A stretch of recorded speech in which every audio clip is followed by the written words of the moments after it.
13 people dead, 540,000 homes in the dark, and the worst is still ahead. This isn't just another winter storm, it's the second deadly wave in a brutal series. And here's what scares me. 70% of the deaths haven't happened yet. Let me explain what's really going on. So this isn't the first winter storm we've seen this month, it's part of a brutal series. But yesterday was day 1 of the second reinforcement wave, and today is day 2. And the numbers just jumped in a way that should terrify you. This second wave alone pushed deaths from 7 to at least 13 confirmed in just 24 hours. And that's on top of the scattered deaths from earlier waves across Tennessee to Massachusetts. Power outages surged 80% from 300,000 to over 540,000 households. And flight cancellations. They went from 1,000 to 1,500 per day. But here's the thing most people don't understand. Day 1 was just snow annoying. Sure, but not deadly. Day 2, that's when ice, power outages, and extreme cold team up to kill. And we're now entering what experts call the death window. Let me break down why day 2 is always worse than day 1 in these storms. When ice builds up on power lines, we're not talking about a little frost.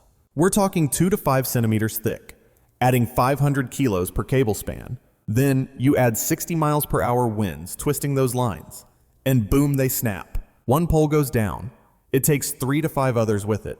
That's why we saw Tennessee lose power for 174,000 homes. Mississippi hit 140,000, Louisiana, around 99,000. And here's the kicker, they can't even fix it yet. You can't repair power lines when they're covered in ice. It's too dangerous. So crews have to wait for temperatures to rise above freezing.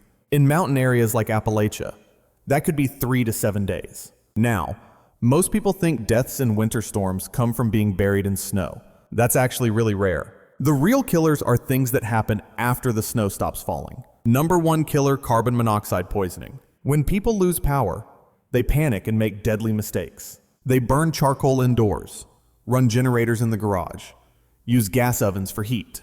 CO is invisible, odorless, and by the time you realize something's wrong, you're gone. This kills 30 to 40% of all post-storm victims every single year. Number 2, hypothermia, especially among the elderly. American homes are actually really well insulated, which sounds like a good thing. But when you lose heat, that insulation keeps the cold in too. Indoor temperatures can drop to 32 to 41 degrees Fahrenheit overnight. Elderly people in homes without power for 24 to 48 hours. Many don't make it.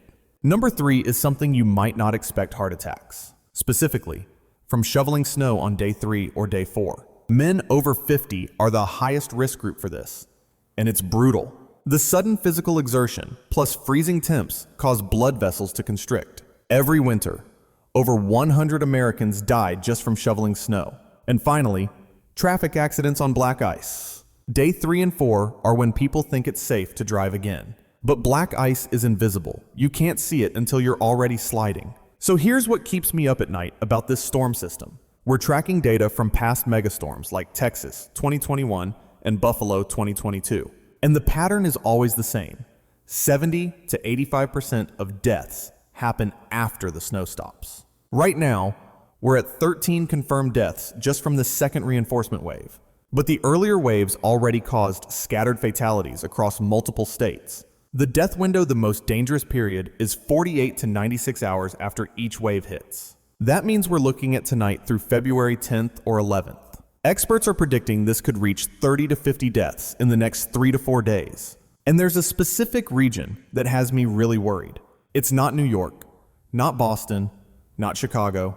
The deadliest zone is Appalachia, West Virginia, Eastern Kentucky, Western Virginia. Let me explain why this area is a death trap. First, it's mountainous forest, which means when power lines go down, good luck. Repair crews can't even access the areas because roads are blocked by fallen trees. Second, the population is older, poorer, and many homes still use wood or coal for heat. That's a recipe for carbon monoxide disasters. Third, the electrical grid there dates back to the 1960s and 70s. No backup systems, no redundancy, and frankly, it's falling apart. And fourth, these communities are spread out with limited emergency services. If you call 911, help might not arrive for hours. or even days. Now let's talk about the scope of this thing, because it's massive. Over 20 states have declared emergencies that's double from day one. 118 million Americans are under winter storm or extreme cold warnings. That's more than 1 in 3 people in the entire United States. Wind chills are dropping below 0 degrees Fahrenheit in multiple states. And when you combine that with power outages, people are in serious danger. Transportation is basically paralyzed across huge swaths of the country. Bus systems shut down, subway lines frozen, and highways turned into skating rinks. But there's another danger people aren't talking about enough: burst pipes. When temperatures stay below 10 degrees Fahrenheit for 24 hours straight, pipes freeze. And when they burst, homes flood while it's still freezing outside. So now you've got people forced to evacuate into sub-zero conditions. This is when hospitalizations spike in the days after a storm. The economic damage. We're looking at $3 to $8 billion. That breaks down to roughly $1 to $2 billion in lost productivity. Another $1 to $3 billion in infrastructure damage: roads, power lines, buildings, and $1 to $3 billion more in supply chain disruptions. Trucks can't move, so grocery stores run out of food and medicine. And here's a critical issue: insulin and heart medication need refrigeration. When people lose power, they also lose their ability to store life-saving drugs. So if you're watching this and you're in the affected area, listen carefully. Here's what you need to do right now to stay safe. First, never ever use charcoal grills, generators, or gas ovens indoors for heat. If you have a generator, it must be at least 20 feet away from your house. Second, if you have a working carbon monoxide detector, check the batteries now. If you don't have one and you still have power, order one immediately.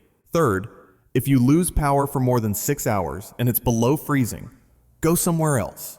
A hotel, a friend's house, a warming center, anywhere with heat and power. Don't try to tough it out, especially if you're elderly or have health conditions. Fourth, stock up on essentials now while you still can. Water, non-perishable food, batteries. Assume you might lose power for 3 to 7 days if you're in a rural or mountain area. Fifth, keep your phone charged and have a battery pack or car charger ready.